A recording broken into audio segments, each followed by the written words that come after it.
a series of cave systems that channel the winds Good morning. to a much more intense destructive center. And inside the lethal zone, so it is Oh, that's truly awful coffee. without need Reheated coffee from last night, reheated in the microwave with some cold water added to balance the temperature. There is the laughing mud, carved out of the rock near Howler's Crag. This infamous interdimensional Still, I need it. currently run by I was up late. late researching spell scales, which is going to be my next video out. Spell scales are a draconic race that is only found, as far as I know, in Races of the Dragon, which was a 3.5 edition supplement. Hey Moonring, sorry I'm late. Sleep happened. It turns out that I got involved in a new series. Oh, my beard! It's been gone for a week or two, I think. Let me just pop out the chat here, so I'm not looking over to the side all the time. Time? I sounded really Kiwi there. Looking over there all the time. Time? And after all, the abyss is right next door here. It's like the Shadowfell, whereas Hello, Horned King. Hello, Zachary. Hello, Faith. Hello, Robert. Hello, Krampus. Krampus Nacht. You're a bit early. Rick, how's it going? down we go to the next layer of pandemonium. Azura Rising. Hey, Death Scythe. My mentioning of the Feywild won't help much when I You're so fancy when you talk. Oh, thank you. It's understandable when I describe You miss me so much. Oh, thanks, Moonring. and then it will seem like the unseelie court Azura Rising. Hello, glad to finally catch a live stream again. Yeah, it's been a while. has normal gravity. Hey, Nicholas. Waters have a chance to flow. Nikolai, sorry, Nikolai. Sorry for, There is also kind of the end of the wind trap, and so the air is full of there's an echo. There are still howling How could there possibly be an echo? Massive caverns full of incredible stalagmite and stalactite formations, further twisted into Rob Frog, thank you for backing the campaign.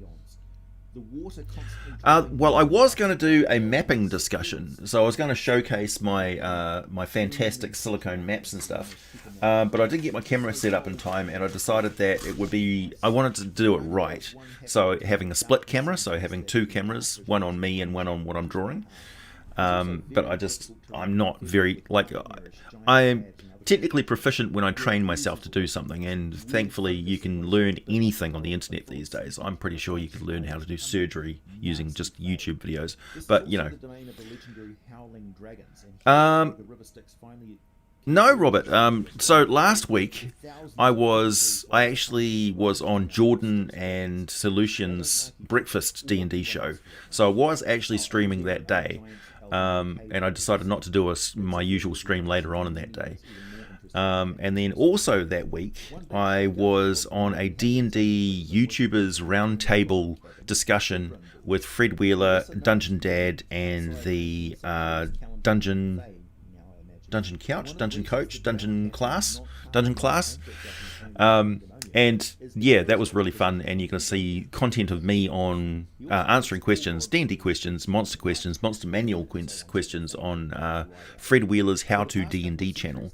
And this week, or this coming week, I'm going to be hosting the D&D roundtable, so I'm shooting out an invitation to other D&D YouTubers to get in contact with us, so that I think 2021 should be the year of collaboration.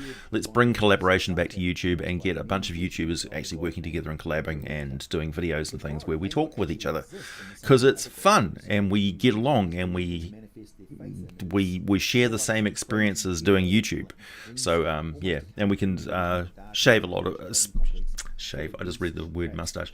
We can share a lot of information. Like, for instance, when I was talking to them just sort of off camera, like in a non-recorded little bit, we were talking about stuff on YouTube, and I mentioned that, you know, subtitles can now be typed in by you, and they're like, what? And so yeah, I might have converted their channels to writing scripts now. So the Kickstarter campaign is now at that magical number 42 days to go. We're about 20 to 21% funded, so it's getting there. I've started to really kick in the promotion now, so I've got outside third-party agency involved that for the next 7 days is going to be promoting it across places, social media and stuff. So if you do see something that wasn't posted by me or somebody who's obviously a member, well, no, I mean, if you see it, you'll see it. You'll see it around. But the main thing is to get everybody who watches my videos to share on their social media the Kickstarter link, because that's basically what I'm relying on to get this Kickstarter over the post sort of thing. Love the library, Deathside. Thanks for the super chat. Yeah, thanks. It's not even. I would say I need twice as many books. We're in the golden age of third-party content for 5th edition, I think, where we're getting like more content than we've ever had for D&D pouring out at us all the time, because it's easier for people to publish these days. People have forged ahead and laid ladders behind them that people can climb, which is something I've always strived to do. You think I left my television on? Is there seriously an echo? Questions like that in the comment section under the video, as always, happily, if I can. Meanwhile, could you spare a moment to consider the tired or non-existent state? C.R. Smith! Wait, is there even a Mrs. Pickett? It's only live for another month or so, and it desperately needs your help. Link is down below the video in the description. Yeah, I have been told that I do look a little bit like... we can currently manufacture at a very low Kickstarter price. I do look like Omni-Man, it's true. I am not a Viltrumite. But I'm certainly a fan of Invincible, the cartoon. So if you haven't actually gone and watched Invincible on Amazon Prime TV, you should definitely go and do that. Over and over and over again. It's heat-proof, machine washable if you really feel the need. Why does the entire D&D community ignore the dungeon cast? That's a good question. I don't think the entire community does. Hey, Comic Nut, thanks. Sorry, I almost missed your super chat there. Hey, you're back doing live streams. Awesome. And question, since they put all the Child's Play sequels on Netflix, how would you put an evil doll in a game? Oh, pretty easily. First of all, just mentioning a doll in your game is going to have the players instantly on edge and aware that something horrific is going to happen with that doll. So you can tease it a little bit and have non-scary dolls peppered through the game that you just mention. It's always a good idea to mention just off-the-cuff stuff, so that the players are used to you talking about just random things in the environment, so they don't center in on every little thing you say as an adventure hook. But yeah, dolls are obviously best in quiet houses where they can hear every little creak and footstep. So if they hear that little pitter-patter, tip-tip-tip-tip-tip of like the doll running around in a room that they're not in, for instance, or a latch being... You know, it's you just engage their imaginary senses, and they start to really key on every little sound and every little thing, and then yeah, they start to really suspect that doll's like evil. Deathside, thank you. If I only had 1% of books that you have, I can't read. If only I had 1% of the books that you have, I can't read. Well, this is, you know, years and years and years of collecting them, and I really did go through a spurt of collecting books and getting them printed out on Drive-Thru RPG. So there's quite a few books there that I've collected. We hear one of my videos playing in the background. Oh, really? Published in 1975, which added a lot of the swamp. Oh, it's the Sahuagin vid. There we go. Sorry, I had no idea you could hear that. I had no idea that was actually playing. I had the link open to my channel because I was copying the Kickstarter link. I had no idea it would play screen sounds like that. I'm sorry.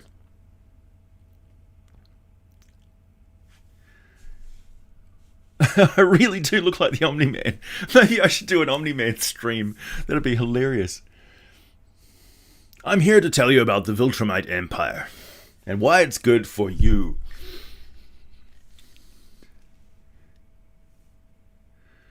Did I hear that there's no... Thank you for Sir William for that super chat that saved my bacon.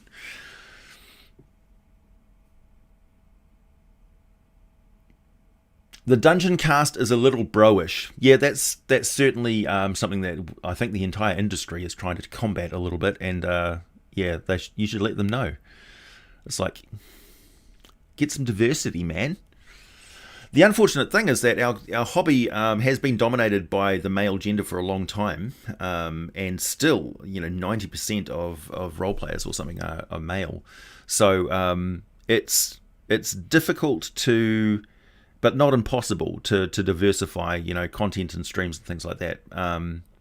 It's just that the vast stock, like if you take the entire D&D sphere and pick all the talented people, you're going to have just proportionately lots of men at the moment. That's changing, and it's good. I wish actually that it was more sort of equal back when I first started playing, but it just wasn't the way things were. Did I hear that there's no wolfware in the Ravenloft? I've heard some controversial rumours about Ravenloft, but I haven't really delved into it because Ravenloft isn't really my thing.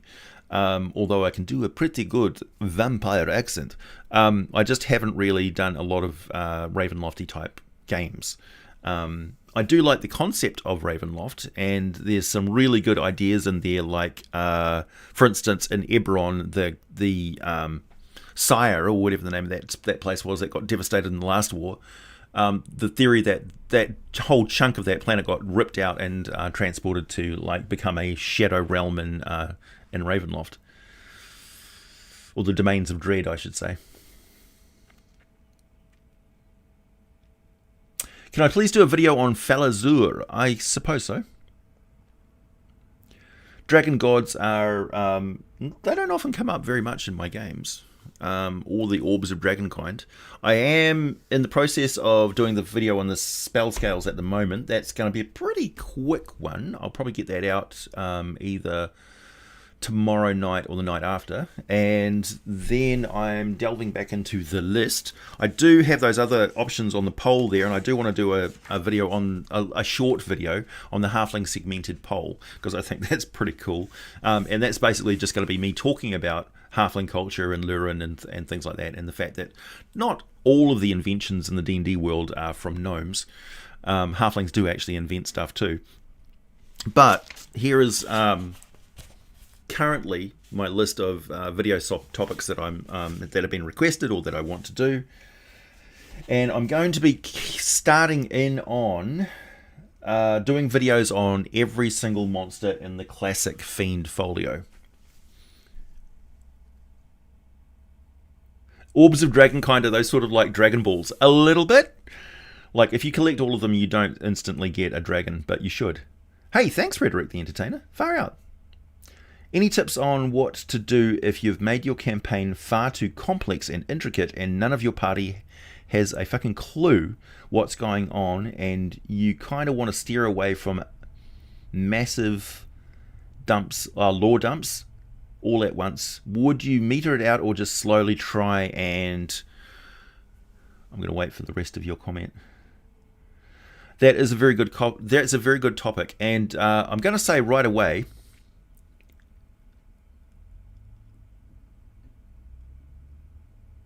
what's a good... That's a good question, C.R. Smith. What's a good gift for a friendly lich? Furniture polish. Thanks, Adrian, for the accent. Thank you. So if you're first starting out on D&D, being a dungeon master, let me just say that collecting miniatures and painting miniatures and world building are sub-hobbies within the hobby of Dungeons and Dragons. So as far as I'm concerned, solo play of Dungeons and Dragons is not you sitting down and playing an adventure with some books. It technically is, but solo play for me is world building, or building campaigns, or building characters if you're just a player. That is massively entertaining, and I think we need to acknowledge that just building characters and building worlds is a hobby in and of itself. That has benefits, like it makes you think and consider the gameplay and the world itself. However, I will say that every single dungeon master or game master is going to overbuild their first world building world. They're going to invest way too much time and energy into world building, and that's okay. Everybody does it. It's a rite of passage. The temptation when you sit down at the table with a bunch of players who ask you questions about your world is to go blah, blah, blah, blah, and share your passion and enjoyment through a massive lore dump of telling them what's going on in the world, because you want their characters to be informed, because their characters should know what's going on in the world around them. But they kind of don't. They don't really. And it's more reflective of the, first of all, you need to consider who the characters actually are. For instance, a lot of players these days will shy away from having an all-human player character group. In fact, I would say that's extremely rare to have an all-human or all-dwarf or all-elf player character group. But when you think about it, that would be kind of like the norm most of the time. It would be a little bit unusual. Like in old TV shows, for instance, I'm thinking of Robin of Sherwood, or was that what it was called? Robin, the one that had like Clanad doing their music and stuff. That was really, I think the music was the best part of that show. And Little John and stuff were actually pretty good in it. Anyway, and Robin Hood was just like such a pretty boy. It was so funny.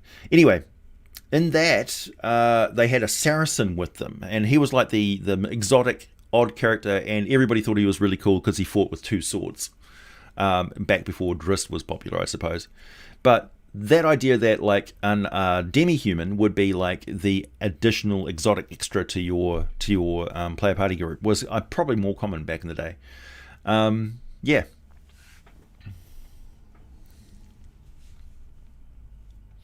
But as for like metering out information, consider what those characters actually know in the world. If you're a demi-human, which is where I was getting with this point, if you're a demi-human, you don't have a lot of information on the human world, maybe. Like if you're a dwarf, give them more information in an A1 page of printed large text, nothing too intense, and just give them that and talk about their clan and their current clan leaders and what their clan is currently doing. Like if as a dwarf, like what are they trading in? What has your character got some expertise in just because of the community that they come from? Do background exposition which is specific to characters. And don't go on a big diatribe about your world and things that are happening in other nations and other continents and things like that, because the characters just don't know, and the players shouldn't know either.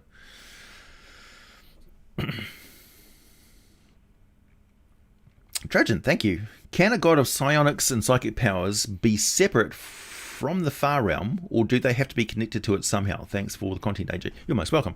They most certainly can be separated from it. In fact, I had a character who was a scion, and he became a god of psionics on that world. His name was Belchimerol, and he's now the god Chime on, or Bel, I should say. I think he's Bel, yeah. The god Bel on the world of Solution. So, yeah, you don't have to be connected to the Far Realm.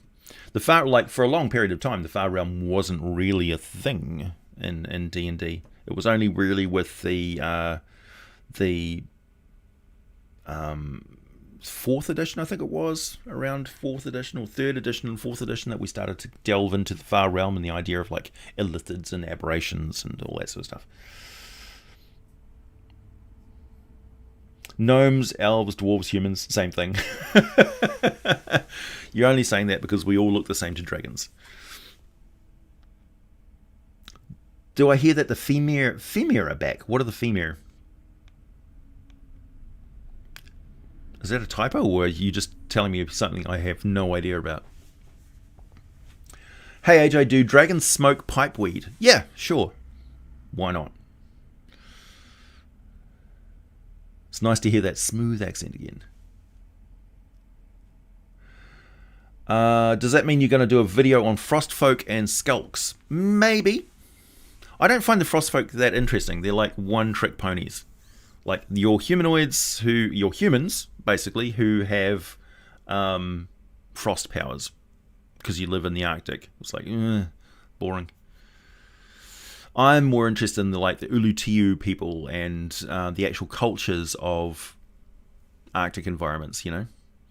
Like I watch, I should say, when I go over and hang out with my parents and watch their evening TV with them and like have a cup of coffee and talk about stuff, we watch those homesteader shows where people are living in like out in the wilds of Alaska.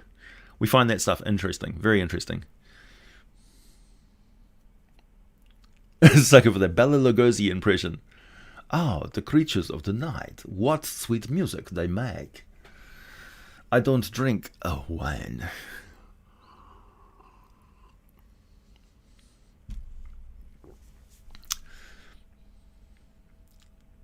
Moonring, thank you. Have you given any more thought on how you would do deep MSK video, by the way? Yeah, I'm constantly thinking about it, really. I'm overthinking it. That's my version of world building, is like when I have something that has barely any lore attached to it, I start to think, what could I throw in there? And Deeper Mascar is kind of like that. It's probably a lot simpler than I imagine. It's basically a bunch of wizards who have been there for multiple generations who create demi realm upon demi realm upon demi realm. So the Deeper Mascar is like a civilization built inside Doctor Who's TARDIS. And for those of you who are not aware about Doctor Who's TARDIS, think of it like the core of the TARDIS is a black hole singularity, say. It's some sort of a recursive loop, Einstein-Rosen bridge.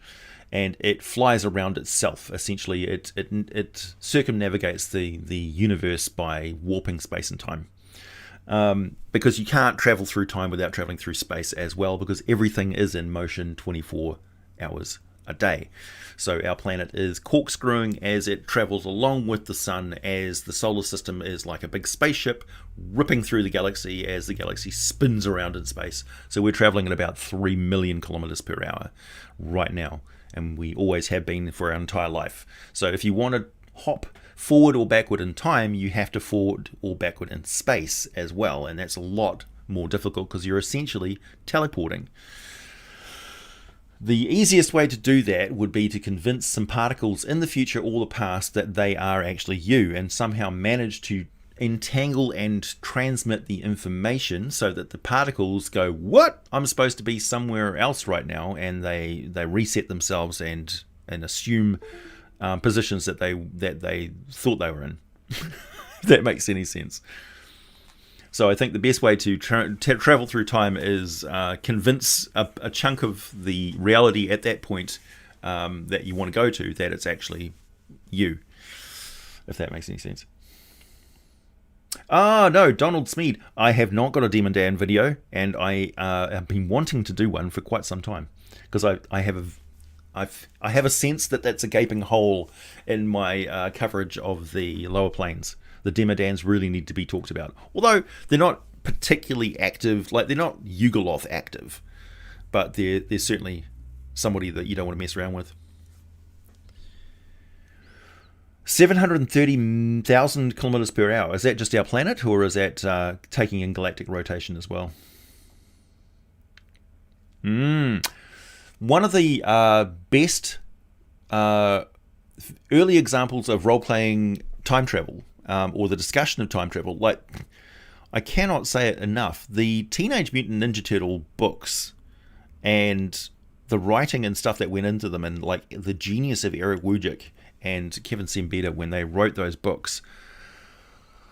Like the idea that a civilization that becomes technologically advanced creates pollution in an environment which eventually mutates and fractures the species, destroying that civilization through its own byproducts, is fascinating. And the idea that traveling through time and space requires incredibly complex calculations that means that only the most intelligent, hyper-intelligent beings can actually do it. I thought that was fantastic.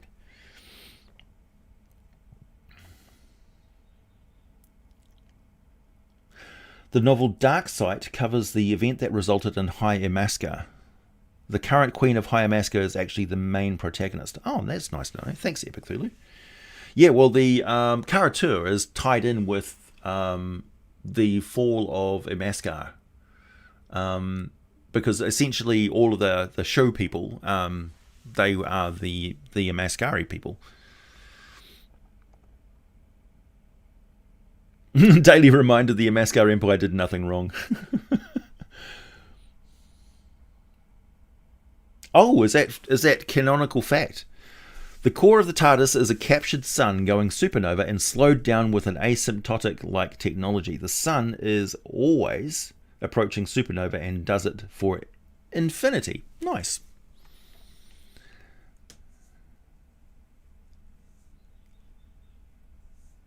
The Bela Lugosi look is a classic, but I like the new look Strahd got in the 5e module.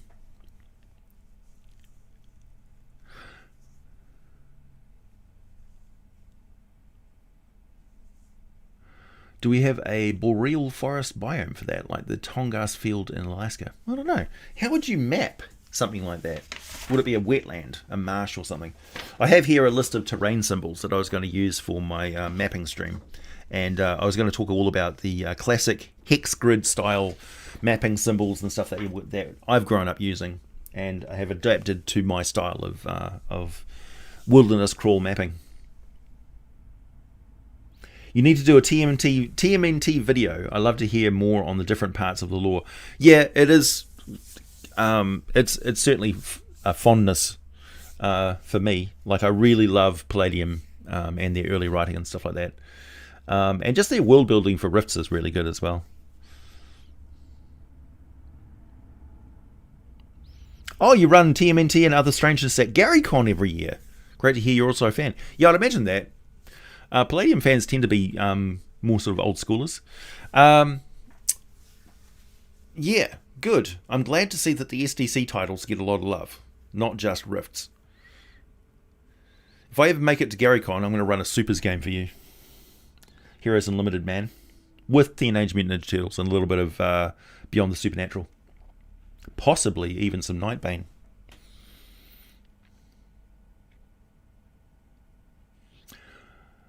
Nikolai, what's the difference between psionics, magic, and ki? Ki is your personal power from chi. So it's a feng shui sort of thing. So you can gain ki through mental discipline and training and stuff like that. It's concentrating your natural energies. Psionics is manipulating the world around you through mental energy, and a lot of magic, like arcane magic, is actually psychic stuff as well. Like, it's wrapped up together. So it's very easy to say in 5th edition, for instance, that psionics is another form of magic, because you're still just using your will to change the environment. So we can use spell-like effects or spells as psionic equivalents. Which is fine, and it's streamlined, and I like it just the way it is. However, in the old days, 3.5 edition and before, like psionics was an entirely different system, and there was a lot of heated discussion quite often about what a wizard could do against a psion. Like, for instance, they could put up shields and things like that the Scion could just bypass, because the shield would say it would block magic or physical attacks and things like that, and the Scion would say, well, my power is none of those, so you can't stop me with your shield spell, that sort of thing. So they're different, but it's mainly a mechanical consideration. If you look at I look at things from a lore perspective and a real world sort of application, and psychic powers and magic powers are quite similar in some ways. But magic really encompasses a lot of different traditions. So you've got rune casting, you've got summoning, you've got warding, you've got divination, that sort of stuff. Those are all, some of those step very heavily on the coattails of psionics. Trajan, thank you. Would a dire Kakapo be a giant Kakapo with the personality of a regular parrot? Giant Kakapos are actually quite big. Like, they're hefty birds because they're fairly heavy because they don't need to fly. Yeah, they're more like a scrubby lowland semi-alpine parrot, whereas our alpine parrots in New Zealand are the Kia. Those are the ones who actually live above the snow line, which is very, very rare. Apparently, there's no other parrots that live in mountainous conditions, as far as I know. Precocious. Parrots tend to have strong opinions. I don't know.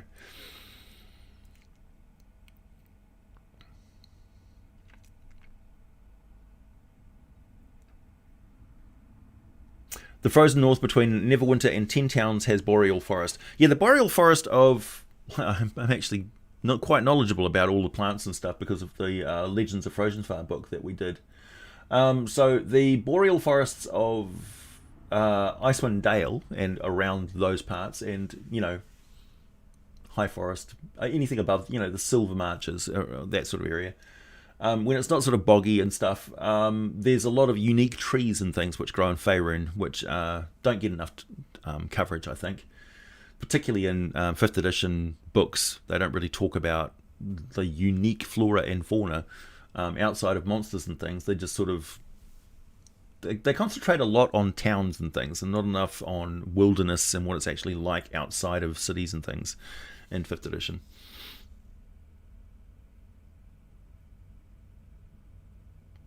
An Oberith tiefling. So one of the things with Oberiths is that they're just physically not compatible with human beings. Or elves, or any other humanoid. So the only way that they can crossbreed is magically. So, in which case they would be, I guess, Cambion.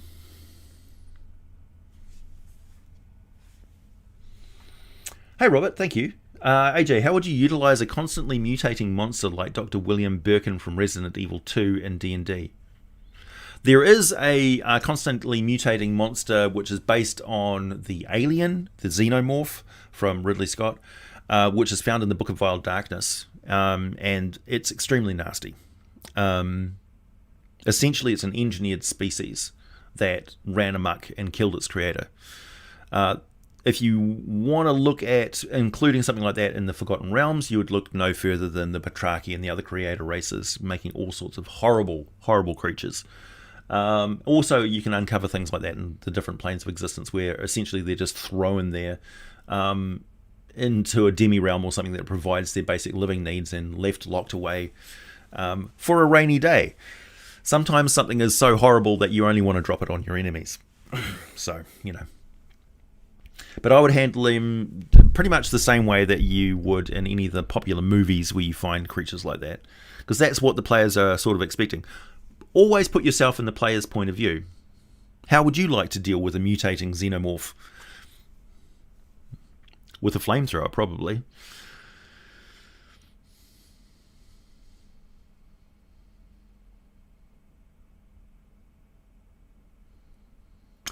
Energy is... Thanks, Sir William. Energy is energy whether produced by science or sorcery.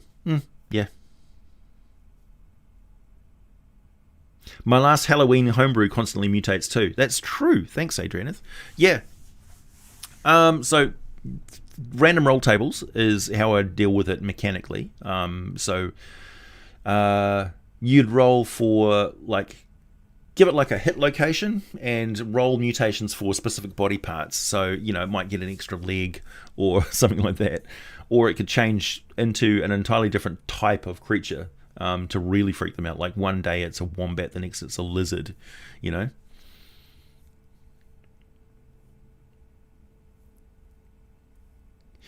Byzantine, Roman Empire, or classical Rome?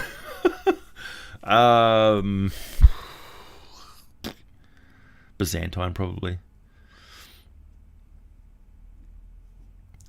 because it's been around for a few thousand years. Anchor Rome is where you find sort of Roman stuff.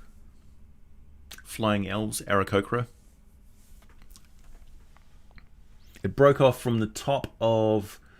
So the terrain of Anchor Rome is where it used to be around Icewind Dale and stuff like that. So it was sort of beside Icewind Dale, and it got ripped off there and pulled across the trackless ocean.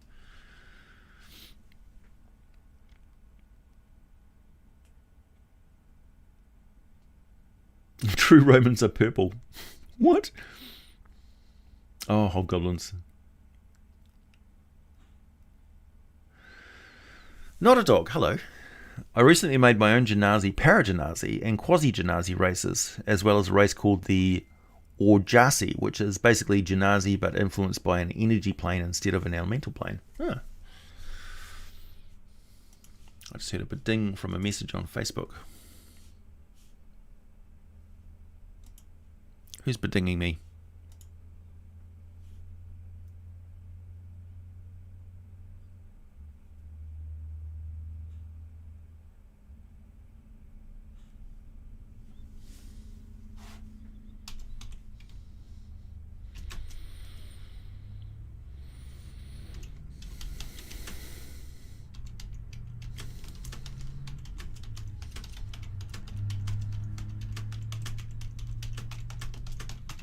Sorry, everyone. Talking to China.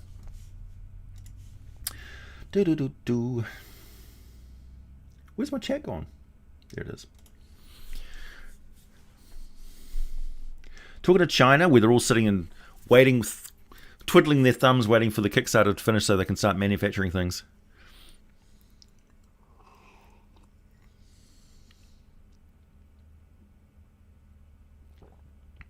How about a dark matter ooze that emits a dunamatic aura that sucks the party into the far realm?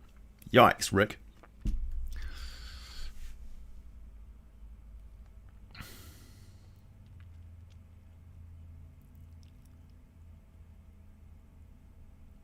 I hope the answer on the Oberth Tiefling would coincide with mine for ego boost.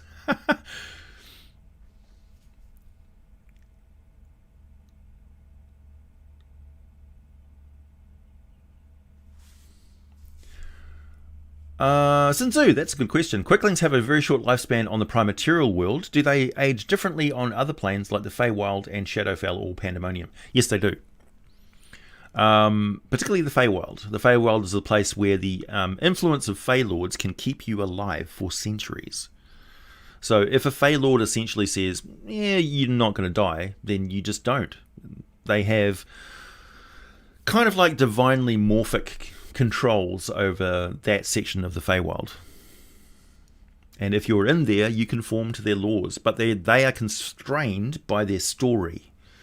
Much, much more so than anything else. So think about, like, I always refer back to the Goblin King, David Bowie playing the Goblin King, and the fact that there's a sense that his character has an ennui, like he's resigned to the story of being the Goblin King, but he doesn't really want to be the Goblin King.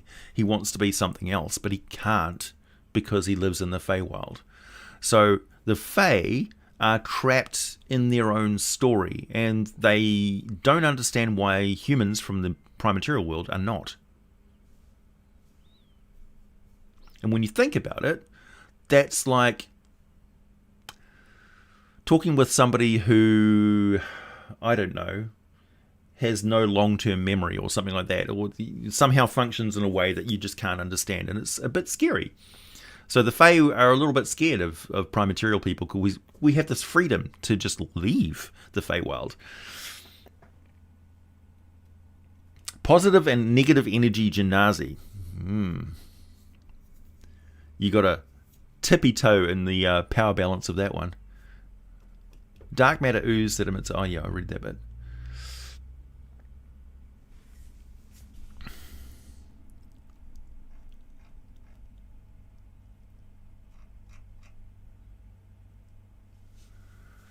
Wand of fireballs or wand of lightning bolts for a 5th level party. I want to give them something big after the next story beat. Give them a wand of fireballs because the potential for setting things on fire and creating raging infernos is always fantastic. And also firing a fireball in a confined room and not thinking that it would blast back and kill them with a pressure wave. That's something that they need to consider as well. But you can also put stipulations on it so that it has charges and things like that need to be recharged by a local wizard. And the local wizard will say, well, in lieu of gold, since I have plenty, I actually need these components at this location here on the map. So that's something that I always do.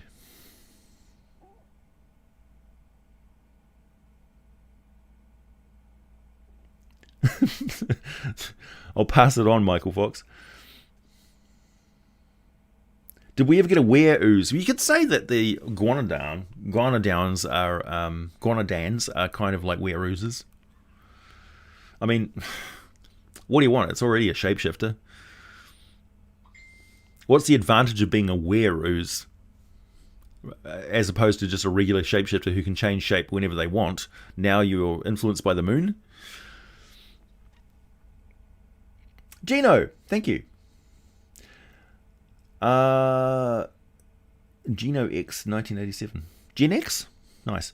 If Demogorgon decided to attack Asmodeus' real body in his lair, would he stand a chance? Demogorgon responds to attack and aggression. He doesn't generally need to instigate it against major powers. He's always fending off them, since he's kind of the top dog. If it came down to the real Asmodeus being attacked by the real Demogorgon, then that would be the end times.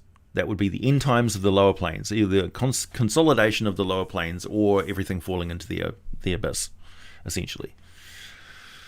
The Nine Hells returning to the abyss.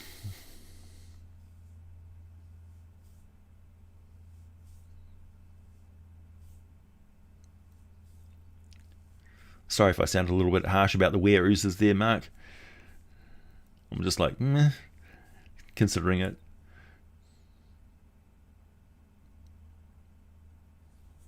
Bonus, if you ever buy the silicone mat, you can reuse it later on if you're having cosmetic surgery. That's horrible. Here's one I prepared earlier. Depends on the Fey Lord, yeah.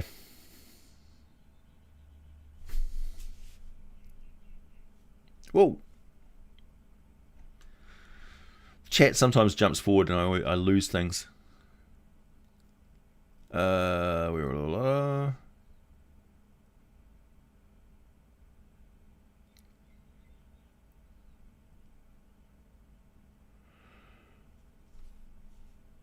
Thanks, Was 352. Mimi, hello. Would that be a prime reason an Eladrin would go to the Prime because it is unusual freedom for them? Yeah. Like the Gold Elves, for instance, are the Gold Elves and the Silver Elves, when they arrived on Toril, are exactly what happens when the Eladrin essentially touch down on a mortal world and decide to make it their own. See, the Eladrin are very emotional creatures, and the Gold Elves and the Silver Elves, which became the Sun Elves and the Moon Elves of Toril, are descended from them. And when they arrived on the planet of Toril and found the native population of Wood Elves, essentially Green Elves, the Grudgak, they were almost like a different species.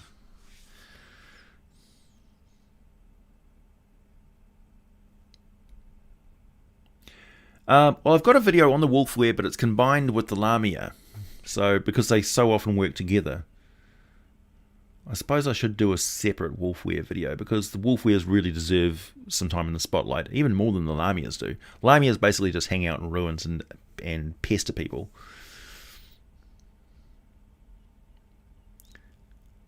Loving this concept of explaining the Feywild and its inhabitants. Yeah. It's taken me a long time, actually, to think about the Feywild, to really cement it in my head what they're getting at, because it's sort of cut and chopped, and everybody's got their own version of the Feywild, and that's okay, but we do know, like, something sort of cohesive. Russell, thanks. Welcome to Bronze Dragon. Hey, Kickass. Good, thank you. Say hi to your mum for me. Time machine chat.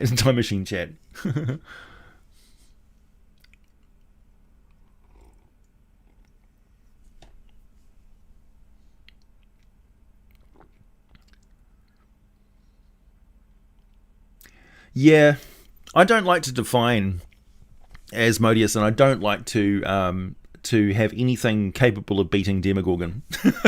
You may have noticed that as a trend. It's like, if Demogorgon's ever against anything, were tapeworms? How would I envision were tapeworms? Oh, that's a horrible concept. So what do they turn into?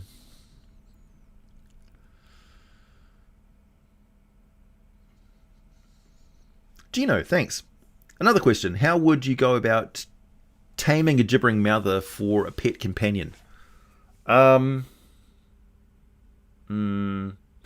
tame gibbering mouther would become an Obelix. That's my best take on it. Greg Brothers, thank you. Thanks for saving me so much time researching. You're welcome. Yeah. So Asmodeus gained this divine spark of Azuth during the spell plague and retained a god's divinity right before the tablets of fate were reforged. So I'd say he'd beat Demogorgon in a fight.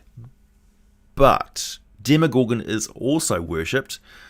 Even on Toril, he's worshipped by a significant population of marine creatures, which is something that a lot of people don't take into account. Quite a few primordials, 5 or 6 primordials, are still worshipped as gods on Toril. So he's got some oomph, and if he wanted to pursue the path to godhood, he probably could. The tricky thing is, Demogorgon is 2 people. He's 2 separate brains, 2 separate entities in one, who are at war with each other. So ascending to godhood would also be the death of Demogorgon, so to speak. It would be the creation of 2 new princes of evil.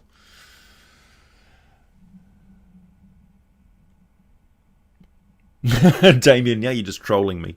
Thanks for the super chat. Zargon versus Demogorgon. Thoughts? I think they would basically go, bro, and slap tentacles and like be buddies.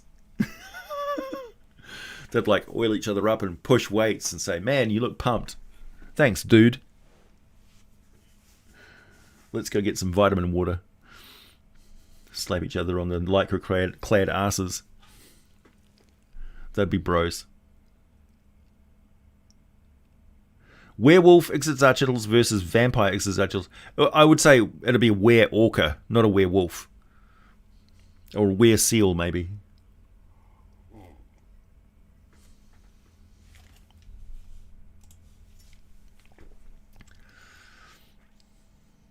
Humanoid tapeworms that have to crawl up into the giants or other huge creatures every full moon. Oh, the terror. Can you imagine waking up to that? If you've never heard that sound coming out of a giant before.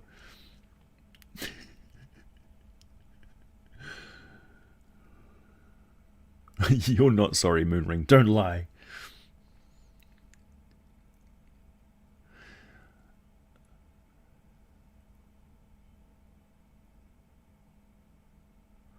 Mundane Wand of Lordly Might like object from the Lankmar sourcebook. Yes, I'm still going to do the Halfling segmented poll, Brian. And no, I haven't seen. I've heard of the Wand of Lordly Might. It's a Scepter of Lordly Might. I mean, yeah, I'll have to look that up. I'm not that familiar with Lankmar. Is Mordenkainen the best wizard? Yes, it is known. He's our wizard. A lot of people think that his attitude towards balance in the multiverse is a little bit biased. Googling Zargon. I did a video on Zargon, the Returner. Did we just become best friends? Yup!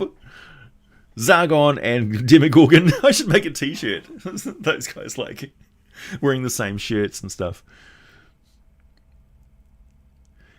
Mr. L, the vaccination campaign in New Zealand is starting. We've started with vaccinating basically people who clean hotels and work at airports and work in hospitals and stuff like that. So the most at-risk people. But we're not generally a massively at-risk country at the moment. So it's rolling out slowly. We're prioritizing getting the supplies out to Cook Islands and various other Pacific Islands and things like that. Who need it more than we do. But it's getting here. So we'll start to register, and I'd say that probably by this time next year I'll be immunised.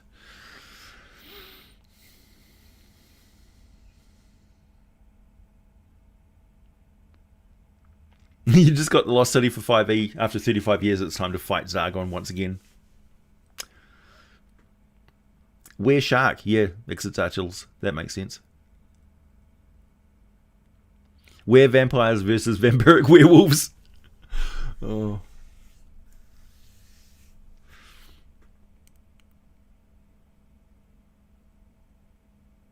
You'd also buy that shirt? Nice.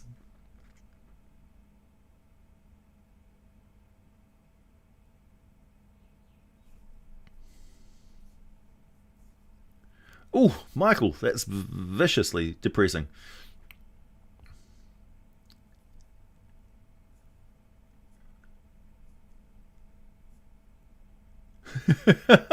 Probably. I think I agree with you there, Rhetoric.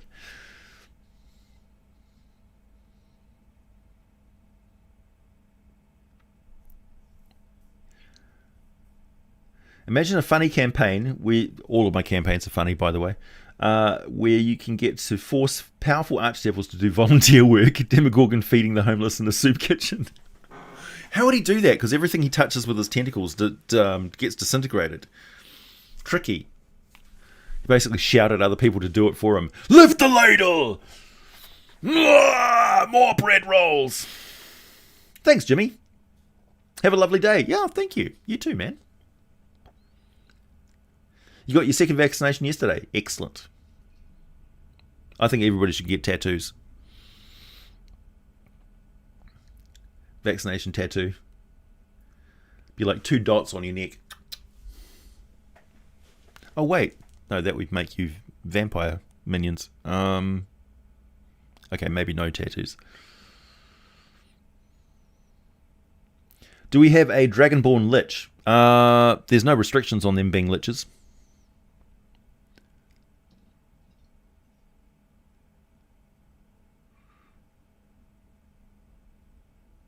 It is kind of hilarious that all the Americans are getting shots, get vaccination shots before we are. It's like, good for you. It must be like tremendously relieving to get a vaccination shot. Yeah, Peter Griffin, there you go. Vaccinated and could not be happier about it. Yeah.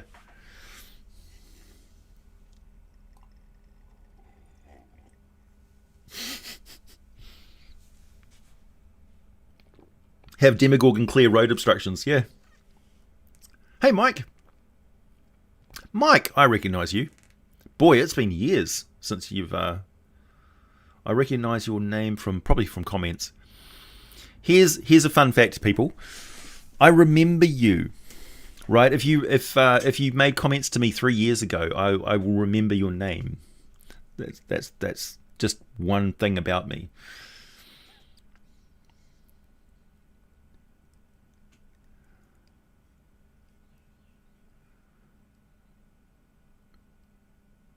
All right, no more talk about vaccines, Sir William.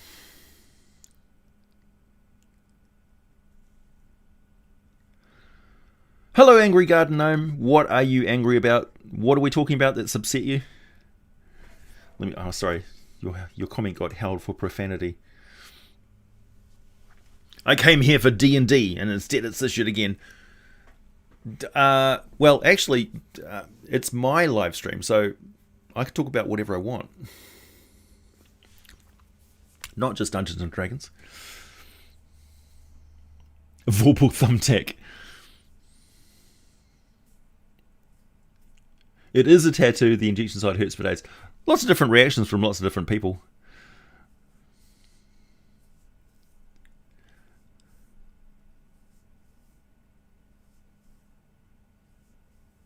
Is that a subtle threat, AJ? I'll remember you. Yes, it is.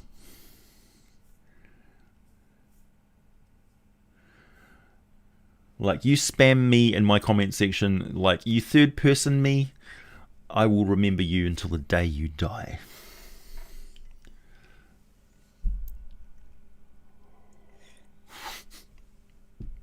I'll never forget you, Moonring. Although I don't know your name.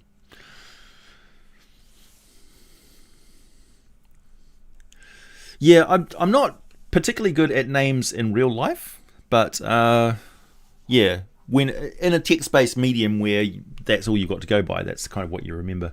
It's the shape of a word.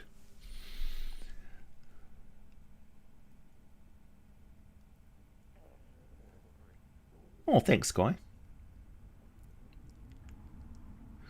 People sometimes think they're the moderators. Yeah, that's an assumed sort of thing. It's true.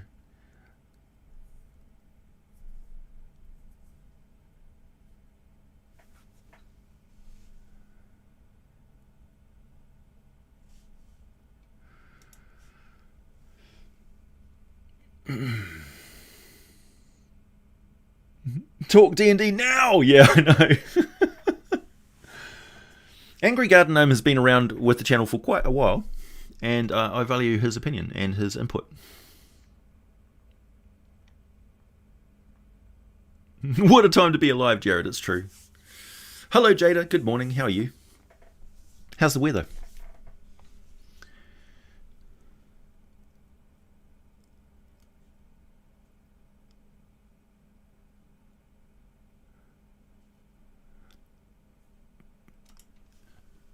YouTube is holding a lot of comments for review these days, which are not laced with profanity and stuff. So I got to wonder, John Calder, what have you been saying on other people's videos that has got YouTube very wary about what you're saying in my live stream? Did you know that any sort of infraction that you make on YouTube, you will be tagged, right? So if you go on a live stream and stuff, or even a comment section, your comments may be held automatically for review by that content creator. Due to nothing that you did on their channel, it might be something that you did somewhere else. So be aware. Your anonymity is disappearing. Hey, the DM.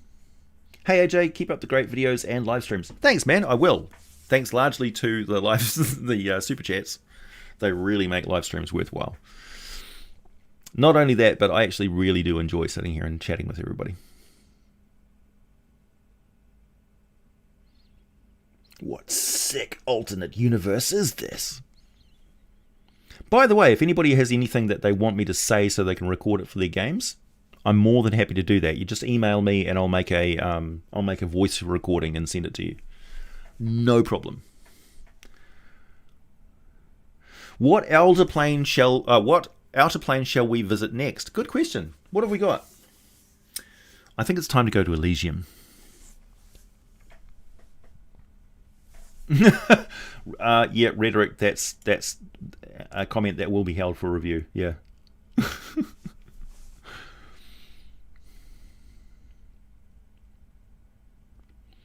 The Google score. Yeah. James, how do you get me to be your dungeon daddy? You don't, essentially. At the moment, I'm in one bi-weekly game, and that's about as much as I can handle. Because I've got so much on my plate. Kickstarter's going well, Caveman. It's at about 20% funded now. There's 42 days to go. And I think it's starting to pick up because it's starting to get a little bit of social media steam. It's being picked up by more people than just me shouting about it. And but I need everybody's help on the channel here to spread the word on your social medias. Twitter and particularly realms that I'm not active in, like on your Discord servers or on your Instagram or your blog sphere, that sort of thing. Like, make TikToks about it. Places where I'm not, essentially, where you don't find any content from me, is where I need your voice to be representing me. And it's anybody who's backed the Kickstarter, it's in your interest. If you want to get those products, I need to hit that funding goal. It's not. It really is an all or nothing. I have to hit that minimum target in order to get the manufacturing run from the factory, because they won't do an order lower than that. So yeah, that's how you get it cheap.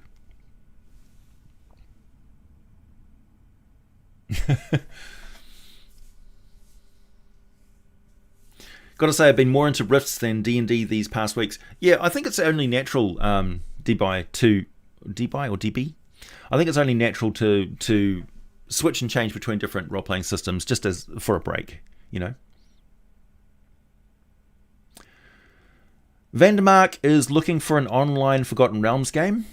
Anybody in the comments section, if you are running a D20, a Roll20 game, or a Fantasy Grounds game, or an Astral game, or whatever, you can advertise down in the comment section under my videos anytime you like. You have free reign to do that. Just say, hey, shout out, like you can link your contact information, something like that, or the name of your game on Roll20 or something like that, and I'm perfectly fine with that. Elysium sounds good, yeah. It's too good. I reserve the right to be criticised, Rick. Nice. Yeet Cannon, what are you talking about? Warlock, Mind Bullets, Raspberry Popsicles. Oh, is that something you wanted me to say?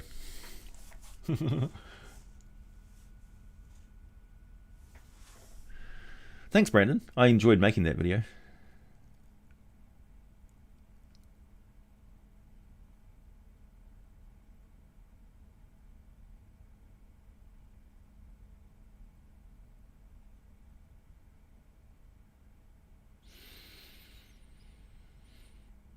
They just released Dark Alliance from PlayStation 2.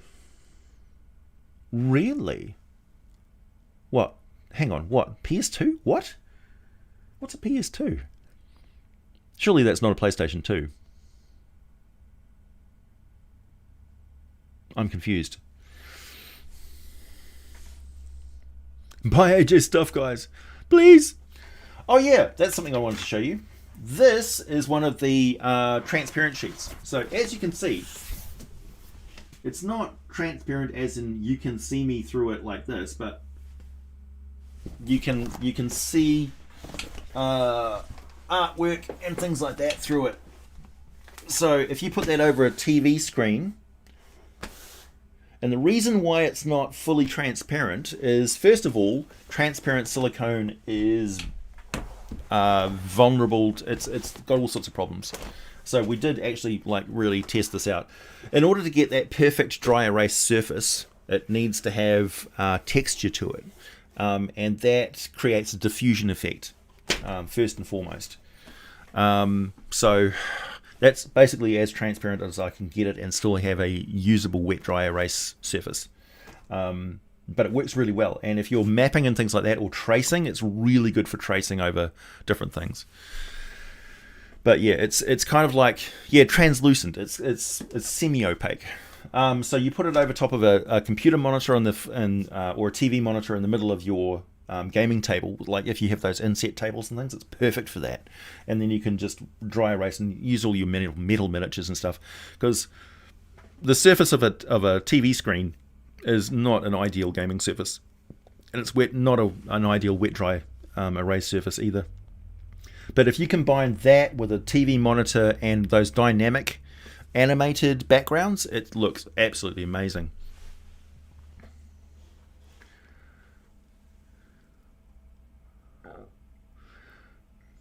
Stanchgate, thank you. I've been running a Savage Rift game and having much time reading. Oh yeah, I think I actually have a Savage Worlds book somewhere. I'm not sure where. How is Savage Rifts? I've heard good and bad.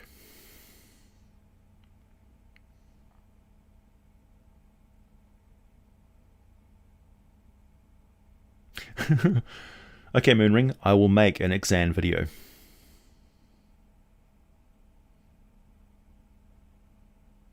Moonring, I was at Mr. Rex's last live stream. Right towards the end, he mentions me twice because I was chatting in the live stream.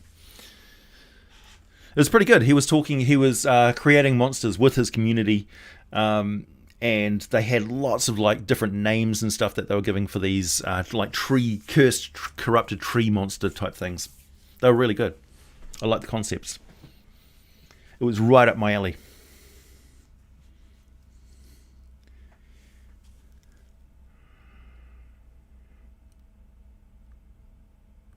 IGT, I haven't got a lot of experience. Like I've read some, like Game Store read, as in I've been there and flipped through the books and stuff, until the person behind the counter goes.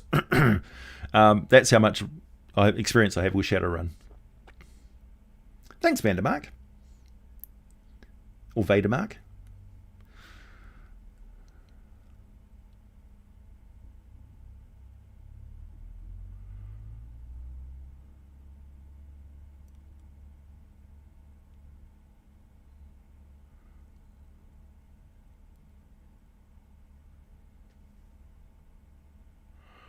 Yeah, Lucas, the horror stuff is quite popular.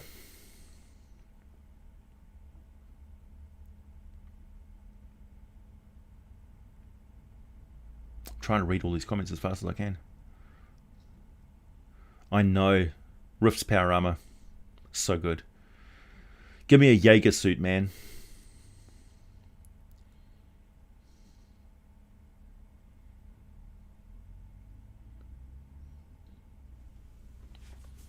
Super chats! Super chats! Thanks, Green Scythe. Yeah, something about that Pandemonium video just hit the spot. It got really good, like, on the analytics side of it. It got very good viewer retainership, and it was something that seemed very popular with my current existing subscribers. So my regular audience really liked the Pandemonium video, and that usually translates into, if regular subscribers watch the video, then YouTube says, oh, okay, it must be good, so we're going to promote this to people who don't watch this channel. That's how it works. So when you guys watch my videos, it really helps the video. So that's why I pay attention to what you want, and that's why I do so many viewer requests and stuff, is because what you like, generally speaking, is what YouTube likes. If that makes any sense.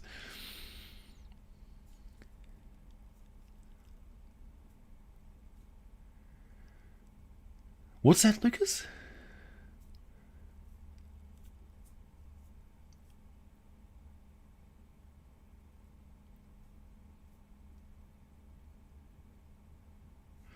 How do I describe psychic damage? Depends, really, on what they're doing. Like a mind spike or something like that, I could do it narratively. Like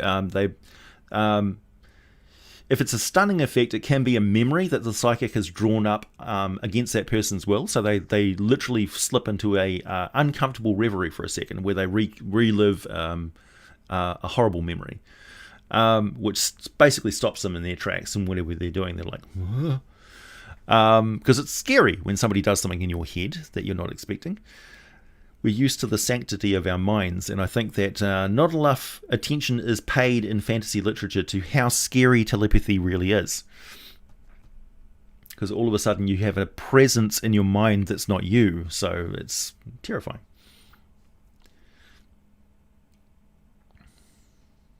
Thanks, William.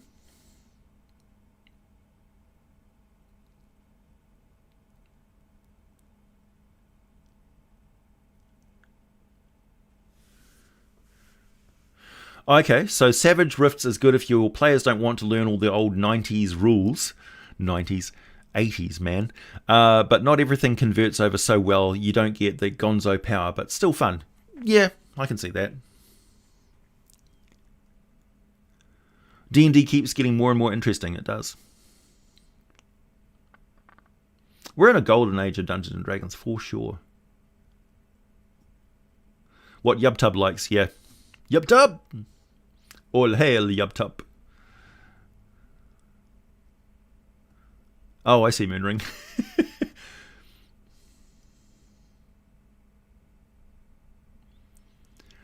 You'd be surprised to, William. Jeremy says you missed a super chat. Did I?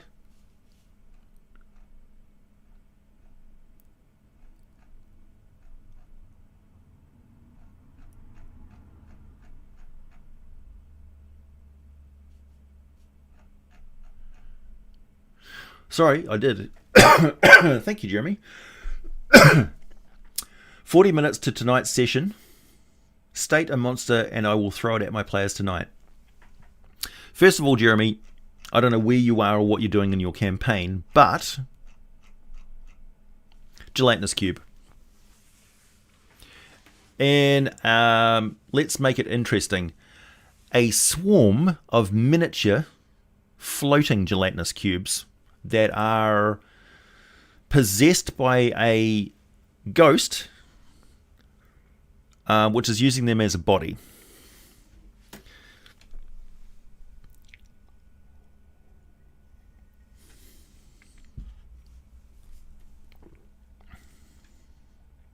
There's an Altered Carbon RPG. Nice. I think you could probably do everything that Altered Carbon does with Shadowrun.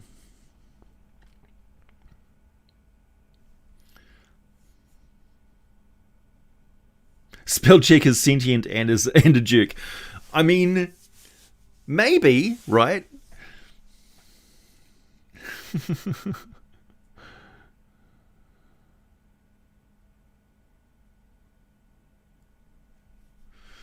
I wouldn't say people hate psychics. People are just sick of the hoogie-woogie bullshit that goes along with it. If you meet a real psychic, it's a different story.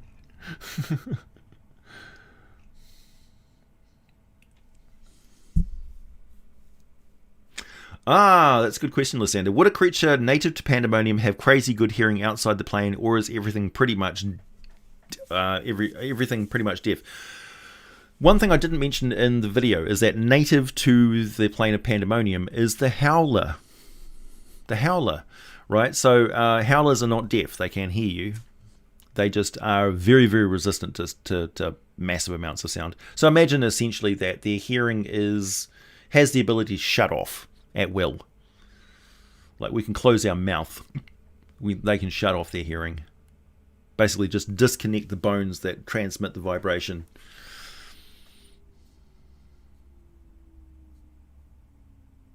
So much cool lore. How's the upcoming movie going to work? I don't know.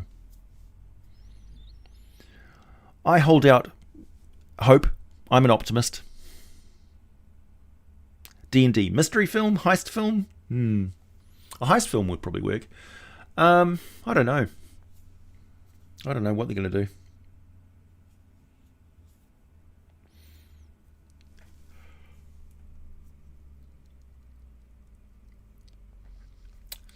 Your D&D golden age was the 90s. Don't really get to play anymore. Well, I do recommend online play. I really do. Me and ghosts? Huh. Yeah. How would you rate that encounter with ghosts, Adriana? Memorable? Oh, ducks have got a fleshy flap covering the area? Yeah. It would need to be a little bit more intense on Pandemonium, though. I mean, the sound is like an explosive force there. So... the DM... Oh,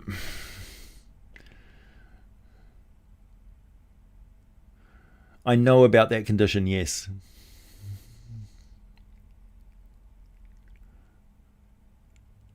Don't get me started on spell check, AJ. Do you think a D&D wizard would invent some sort of invisible spell check servant?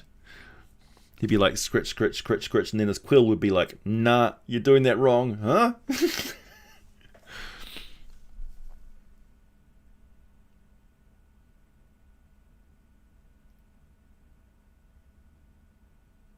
Thank you, Sakib.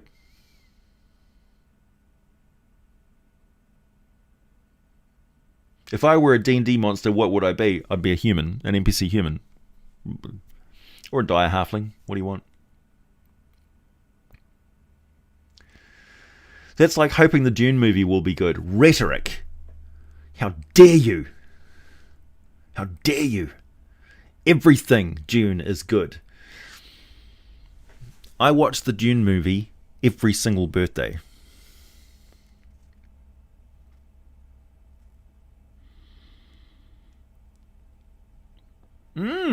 Pandemonium Demon. I like it.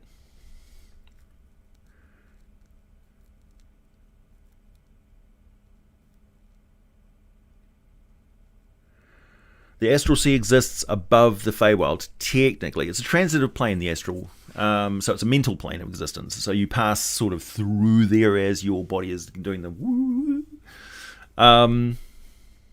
But yeah, so you could say that the Feywild is slowly falling from Arvandor in the upper planes, closer and closer towards the prime material plane. Yeah, the DM, that's the troll giggle. I like it. A good D&D movie would be a treasure hunt where the clues take them hopping into different realms with Asmodeus scheming to steal the treasure himself. I like it. So, what wisdom would be appropriate save? Would wisdom be an appropriate save for a charisma action? Yeah, because charisma, if you're doing something aggressively with charisma, it's usually to bamboozle or charm or fool a person or convince a person. And wisdom is the perception trait. So that's where you're paying attention to the subtle details and getting insight onto the person's actual motivations. So yeah, they do pair up. That encounter. So Adrianus was a player in a game that I ran, and yeah, they encountered some ghosts, and it didn't go well, and somebody died.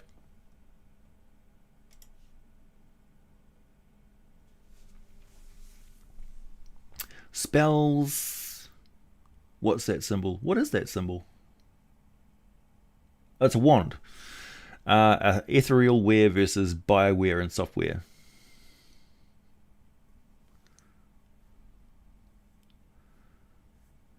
Hey, Christian. No, it's still going. Cautiously excited for the new June. Yeah, I'm cautiously excited as a state of constant being for me. I'm cautiously excited about everything. Kickstarter's going well. It's about 20% funded, 21% funded, with 42 days to go. It's starting to pick up a little bit more steam.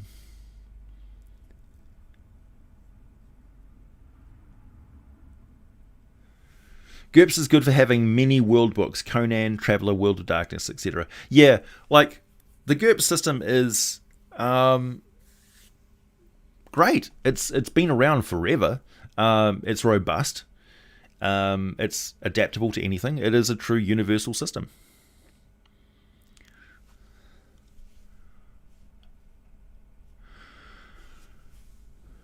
Moonring, yeah, I'm still going to be doing Slardor videos. In fact, I've got a video coming up where I want to do the Batraki.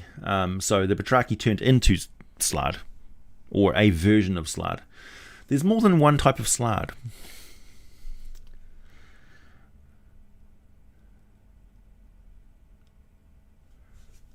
Hey, Darkstrider. I see a boat in the background. Yep. A galleon. With a beholder on it, of course. This is 3D printed.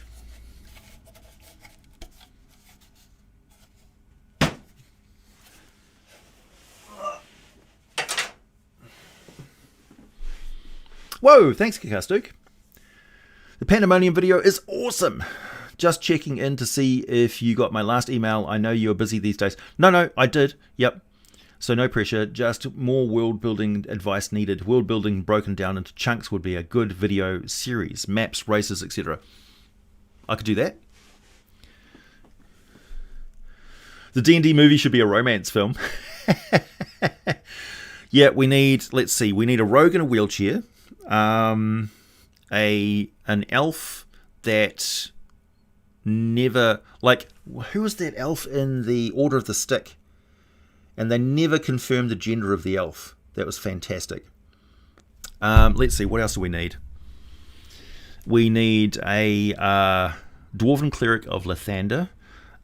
We need, what's a really weird... Somebody playing a Thrycreen, pacifist, vegetarian.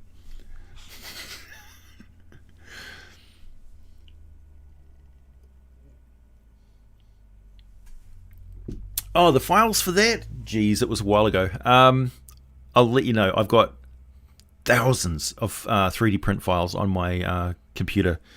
I continually back Kickstarters for 3D print stuff. So I have... I could 3D print a world. A D&D world. Legit.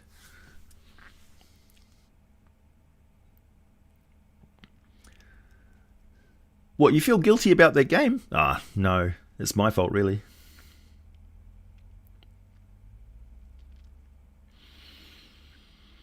Where did that galleon come from? What files did... Where did I get those files? I'm not sure. I don't think they were open source free ones. I think I actually did pay for the files. Yeah.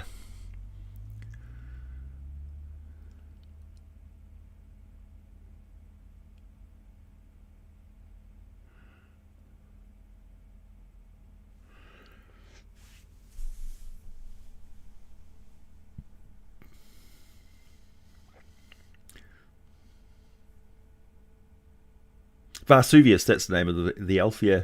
They never confirmed the... Just waiting for those juicy taxes. Oh, man. My tax bill. Oh. As a self-employed person, unfortunately, you have to see all of your tax going out. Like, you don't just get to have it taken off your wages conveniently out of sight. You have to actually, like... see exactly how much of your money is going towards taxation. Ugh.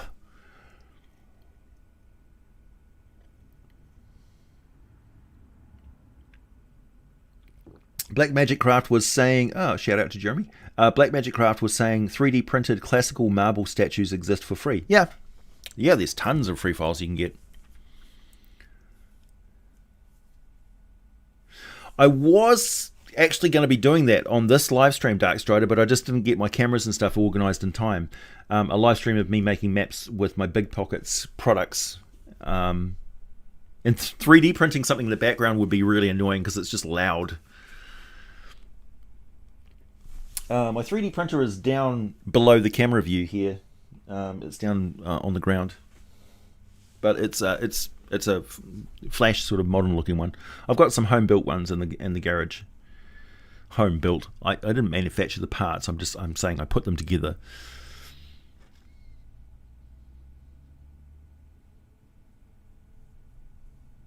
Moonring.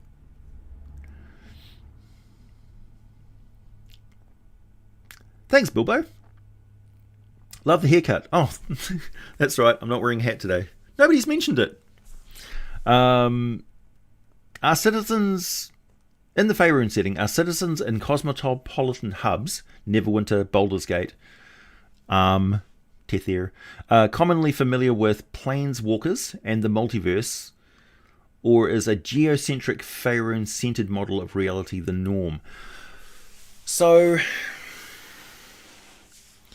if you are from Waterdeep, for instance, and are cosmopolitan and like there's magicians walking around and things, if a couple of magicians are at your local bodega and chatting about, spell stuff while they're buying their bottles of wine, then you're probably going to overhear things like the names of different planes of existence and things, but you probably won't understand exactly what they're talking about.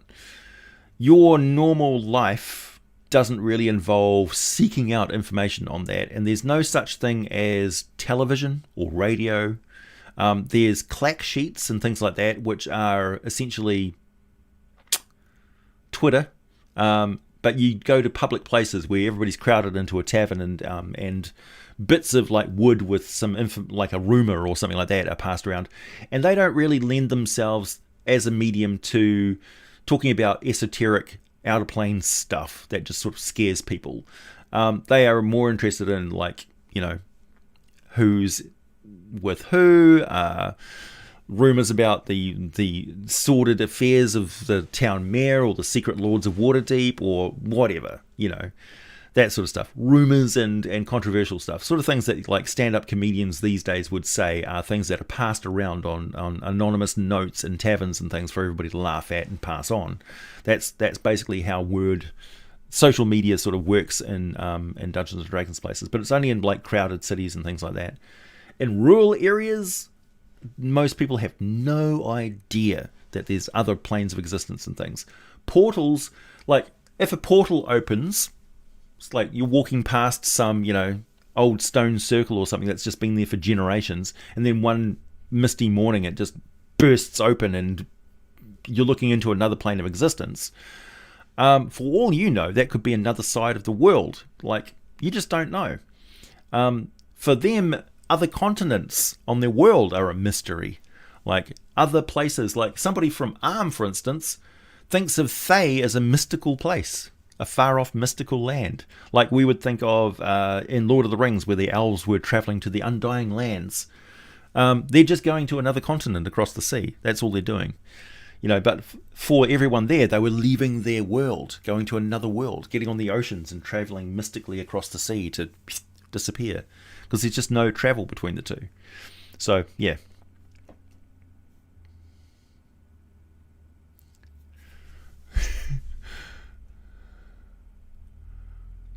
Good question.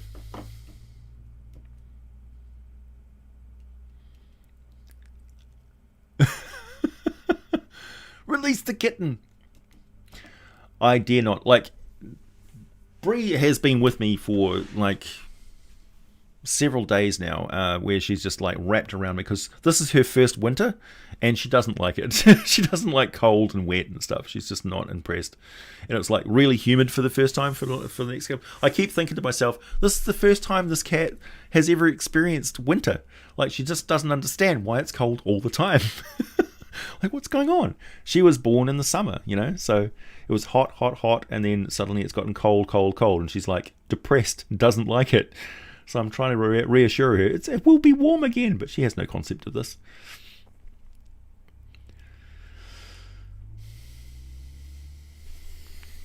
Oh, chat is frozen again. Kick-ass Duke, thank you.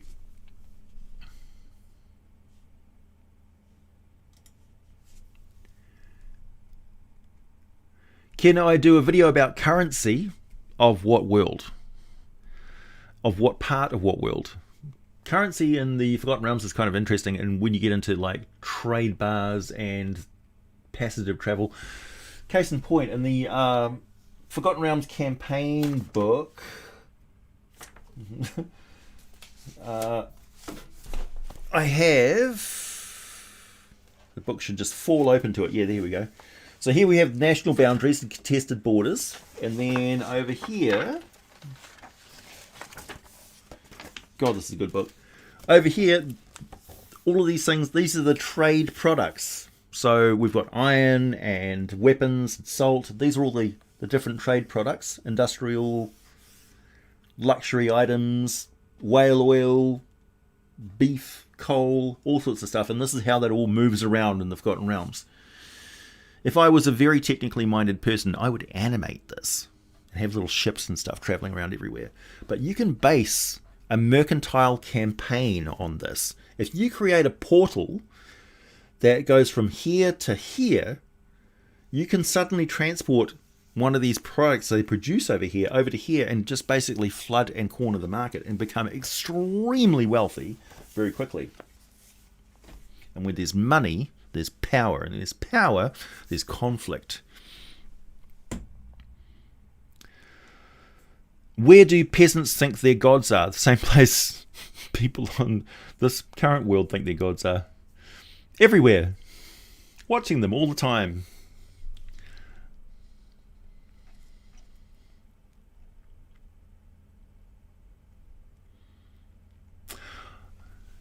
That's a good concept, Kick-Ass Duke, thanks. Experienced adventurers and casual conversation like that would make for a good roleplay podcast. Yeah. Like how Americans think New Zealand is a magical world. It is.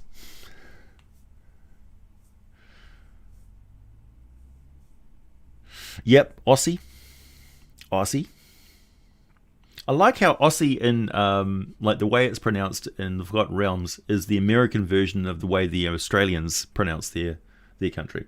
We say Aussie, as in Ozzy Osbourne, whereas Americans always seem to pronounce it Aussie, like they have to put the AU in there.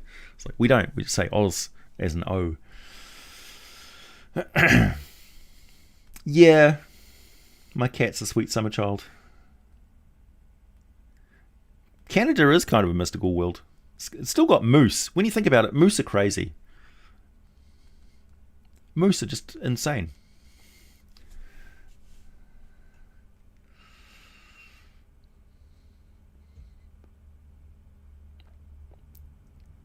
Hello, the effing noob.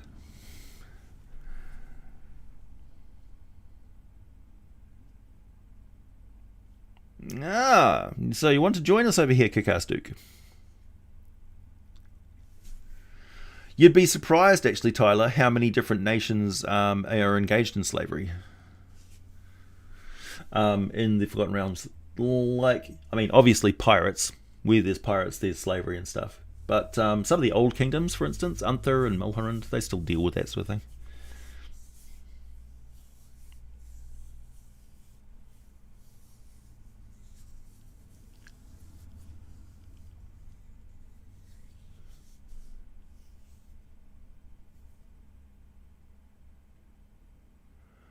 Yeah, what do you mean by that, Rick?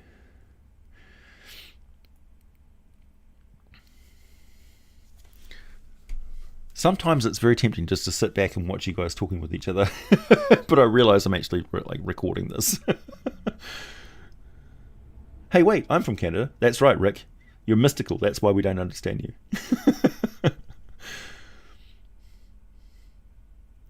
Trollsmadan. That's a great name. Thanks for all your amazing lore videos. They've really inspired most of the main plots for my campaign. Thank you.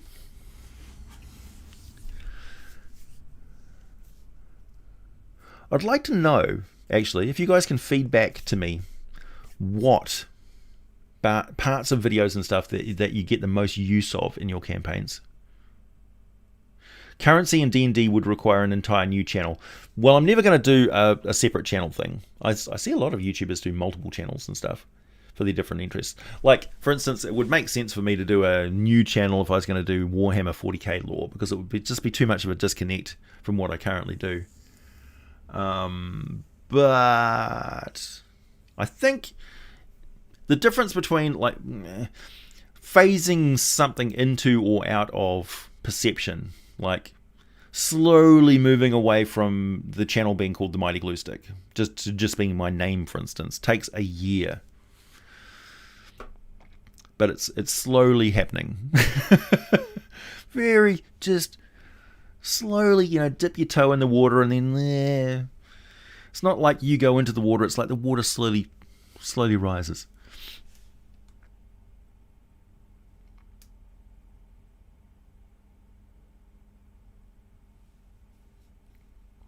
Pinpoint accuracy, well, just general little guideposts to where to go for what I should do.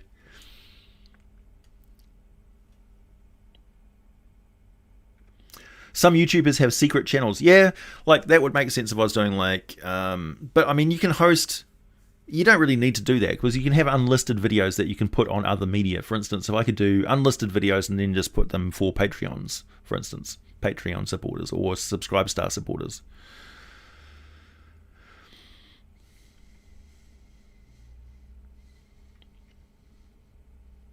By the way, thanks to the people who have been sticking with me on Subscribe Star. It hasn't really picked up, and I was surprised by that because there's a lot of people who are very upset about. By the way, I'm leaning my elbow on my coffee cup. If anybody wonders what I'm resting my arm on. Subscribe Star has sort of been like it picked up a few people when there was that controversy with Patreon being real assholes and having different policies for different people, social policies. What's Sargon of Akkad, or whatever that guy. Anyway, so I was expecting a lot of people to transition from Patreon to Subscribe Star and basically just carry on as per normal. But they haven't. A lot of people have stuck with Patreon, and Patreon's actually grown quite a lot for my channel. And Subscribe Star has stayed pretty much the same. So it hasn't picked up any extra members since then. And I'll carry on posting all of my content onto Subscribe Star for the people that are there. But there's only like 5 people on Subscribe Star. Oh yeah, I've got some dragon videos planned, Horn King. So the Styx dragon, the Howling dragon, the new gem dragons. Lots of different stuff.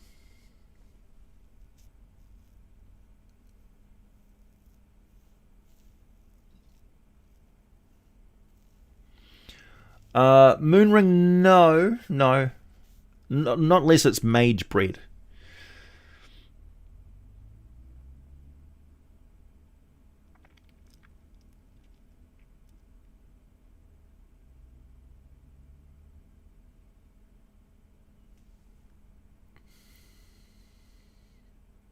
Hey, Justin.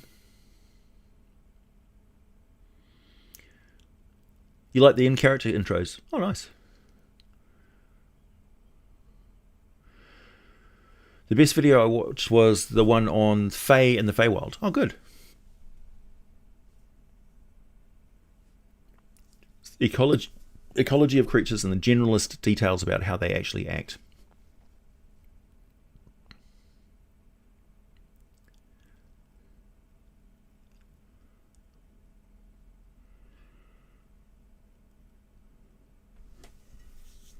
You mentioned 2021 year of collab. Who would you be the most interested in working with and why? Top three. Top three? Let's see. Okay, so criteria are people who are dedicated to YouTube. Like, so I'm not saying I have a nasty bias towards Twitch. I have I just don't really like Twitch very much. So I've never really done anything on Twitch. Even though I have a Twitch channel, it's just so that I can, maybe if everything falls apart on YouTube for some reason, Twitch is where I would go to, obviously. But yeah, so it wouldn't be somebody who's primarily a Twitch streamer that just hosts stuff on YouTube. It's got to be somebody whose YouTube is their main sort of focus. So they're a YouTuber of D&D content. I do like collabing with people who have been around for a long time and have seen YouTube develop as a medium, along with me and various others who are around for a long time. But also I like working with smaller channels and things, or particularly people who have been around and making good content for a long time, who are still a smaller channel, who need more exposure. So let's see, who would fit the category. Roll for Initiative is a channel that I quite like, who have been around making good content for a long time and they need more exposure. Some old school channels that have been around for a long time. Hell, we mentioned Dungeon Cast at the start of this video. I'd like to work with those guys. Bigger YouTubers I would like to work with, let's see, the Dungeon Dudes. I really like their stuff. I think they've got a great attitude and will go far.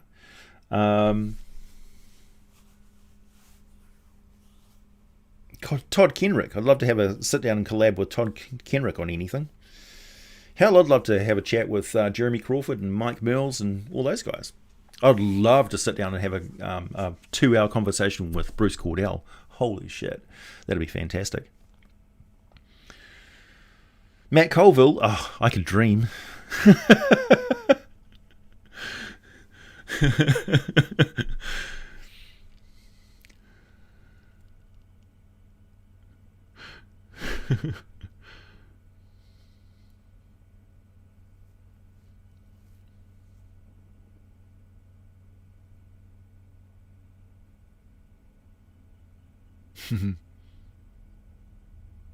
What if the Kender and the Exotarchitals love each other very much? Yeah, no. Yeah, you can have sex with a stingray as many times as you want. It's still not going to make a baby. God. I'm not even going to mention Kim K's name. Yeah, the Dungeon Dudes are awesome.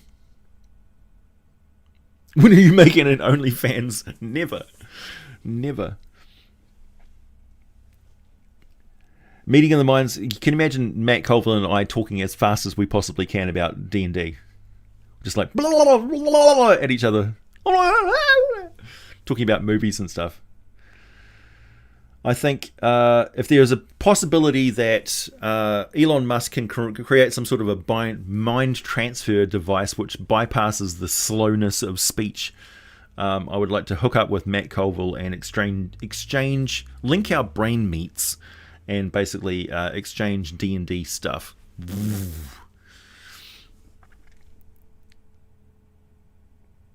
The gods say no. I am the David Attenborough of D&D, it's true.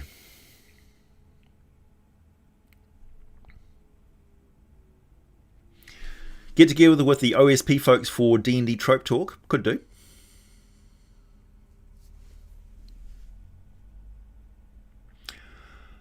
I've heard of the game Monster Hunter, but I've never actually played it.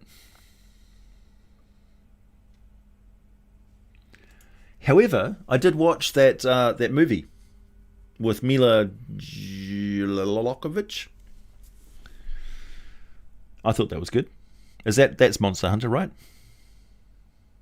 Seems like a pretty nasty world.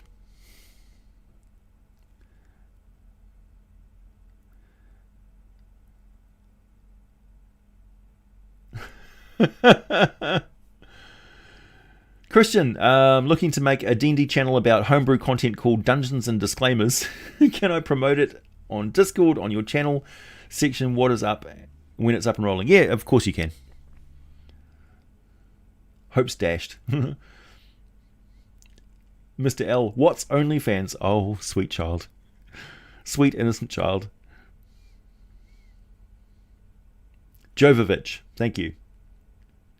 I prefer Jiglalovich. Jalalovich.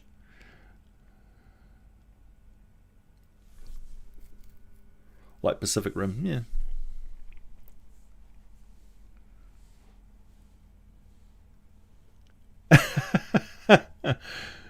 A Vulcan mind meld. Yeah, that's how we need it.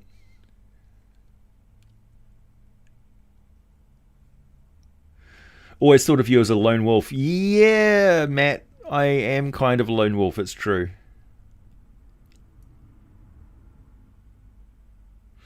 I guess that's why, like, if I follow a trend, it'll be an accident, you know? It's because I'm not really paying attention to what other people are doing.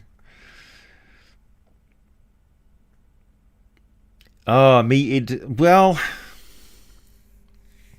yes, like the idea of interviewing Ed Greenwood sounds very appealing, and it sounds like it makes sense. But not only is there a big divide in our ages and stuff and where we come from and our life experiences and things like that, but our style of thinking about D&D and stuff is also quite different. I know that sounds weird, but like I think it would be probably a struggle to interview Ed, maybe. Unless I had like a good couple of hours to sit down and chat with Ed beforehand, and then we started the interview. Like, I'd actually like to go and meet Ed Greenwood and like sit down and have a meal with the guy and just get to know him and be a friend of his before I ever like did a D&D interview. You know what I mean? Because I think interviews work best when it's not like asking cold questions. So I'm trying to think of questions that Ed Greenwood would not have answered before, so he might find interesting. But really, you'd need to sit down and talk with him about his current projects, what he's currently writing, his favorite books of all time, that sort of thing. Like his anecdotes and life experiences and things like that, where he can relate, fond memories of where D&D came from, or things that happened at Gary Con's past and things like that, or that sort of stuff. And you really need to get to know somebody a little bit before you sit down and have that sort of an interview with them. And I think those interviews are really interesting because that person is relaxed and they feel safe to talk about stuff. They know where you're coming from, where they're coming from, that stuff. Oh, Nikolai, I'm a tiger. I'm a YouTube tiger. I like it. Tiger, tiger in the night. Burning bright. Unfortunately, yes, that is Monster Hunter. See, I like that movie because I've got no experience of the game and stuff. So, points to me. Spell Scales video. Yes, Denny, I've got the information for the Spell Scales right here. And I am ready to start compiling. This is my crazy method, right? So what I'll do is I'll print out a section of a book, and I'll go wandering off and I'll read it somewhere, and then I'll come back and I'll have that section of the book open on a computer, or on the desk next to me, and I will be chopping and changing and looking through things and checking everything. Q, Eye of the Tiger. It's very much like that, Sir William. That would be my montage for the last 5 years of YouTube. So, me sitting down with like dun, dun, dun, dun, and just like endless scripts in a like, here's the scripts for this year so far. That's just since I cleared out my tray. This is what I do, people. That's why I list myself as a writer and a YouTuber. Yeah, exactly, Rob Frog. Hate it when they start with the same old questions. Comic Duck, thank you. I brought up evil dolls earlier, and I'm not kidding, there's an evil doll level in the new Resident Evil, and it's doing exactly what you said. Exactly. Right. I'm glad. I feel confirmed. I feel validated. AJ, ever heard of Plague of Gripes? No, Kirk, I have not. What is that? A TMG montage. When I hit 100,000 subscribers, which I'm 11,000 subscribers away from, so it's not that far, right? It will probably be 11 months though, like, because I get about 1,000 subscribers a month, maybe, if I'm lucky. When I hit 100,000 subscribers, I'm going to do a montage video like that, which will show you exactly how this channel has progressed from when I first started. Hey Pedro, hello to Brazil.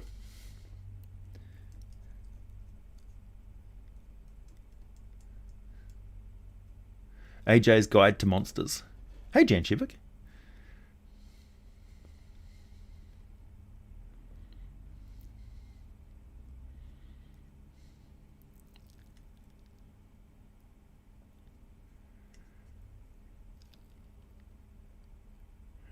Would I do a how-to video on script writing for your YouTube videos? I could, yeah.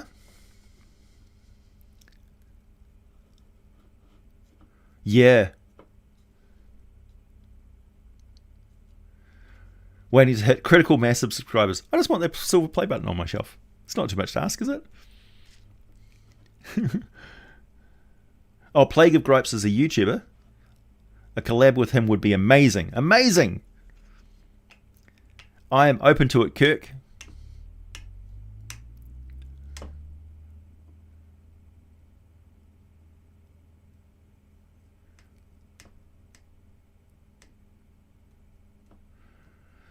AJ's Guide to the Feywild, that's a book I want to own.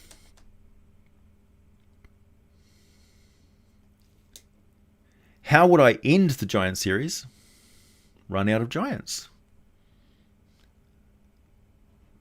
Do a vid on weapons, all of them. I could.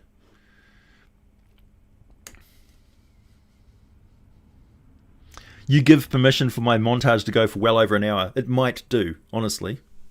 Hell, think about how many video intros I have. What is your online experiences as experience as a GM? Oh, extensive.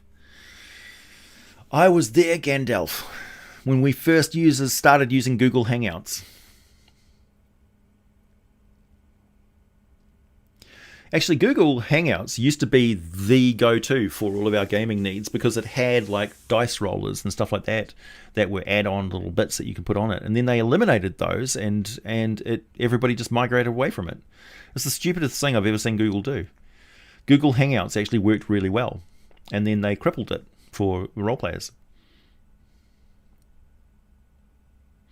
Yep, I'm familiar with the Megaversal Legion from Rift South America too. I don't really like their power armor though.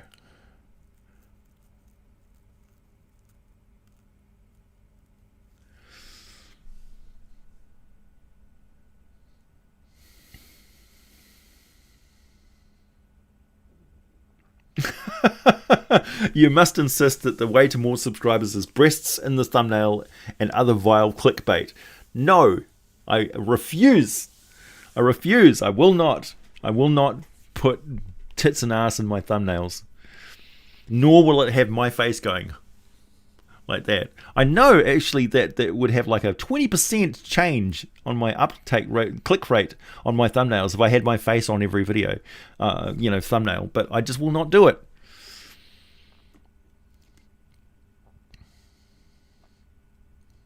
Hell, after my Kickstarter is over, I have to go back and edit and re-upload all of the videos that have that promo material at the end of it, because I'm going to be removing it from all of the videos after the Kickstarter is over.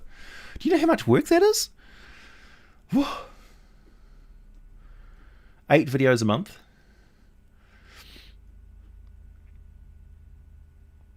Just me shirtless. Thanks, Bill.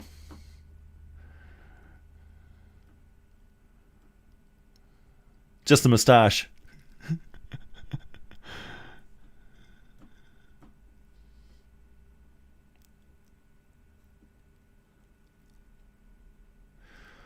Hey Pedro, how much do you change your campaign setting like the Forgotten Realms in your campaign as a DM? It sort of starts off vanilla, as printed, and then as the game progresses, things progress because I have to describe what the players are seeing in that particular location. So you only get a broad sort of outline of what's going on in Arm, for instance, but it's an entire nation with all of this involved history and things like that. Like they were a conquering nation that raided, a South American style country across the sea, and they've got a proud history of this maritime sort of invader tradition. They were like conquistadors of Maztica. So things would quickly sort of adapt, and I would make Arm my own. So as soon as, I guess you could say it's vanilla until it hits the table and I start playing it, and then whatever campaign I'm running, I make it my own.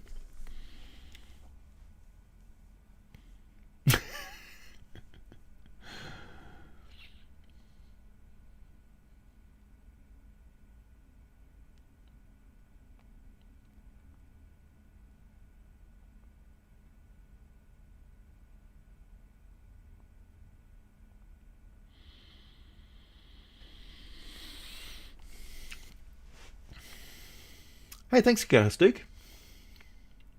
That idea you just posed of having portals linking places for trade, and what would happen immediately following the crash of that portal magic plot ideas. Yeah, exactly.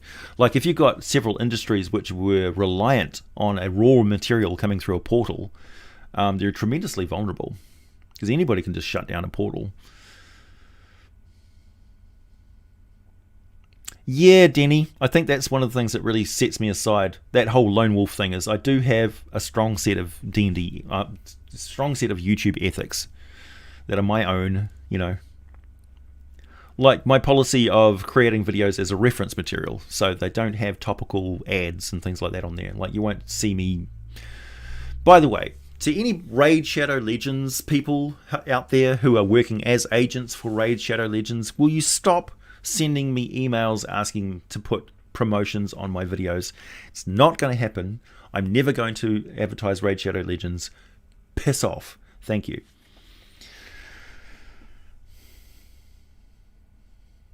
And on that note,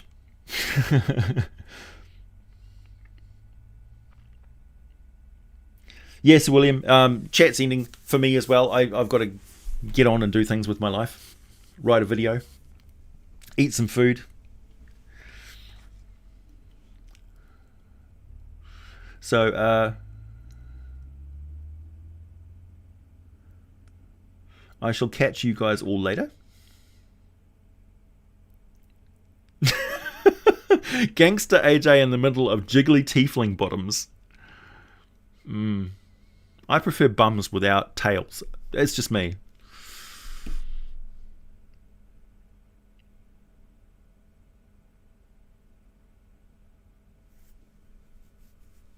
Be good, everyone.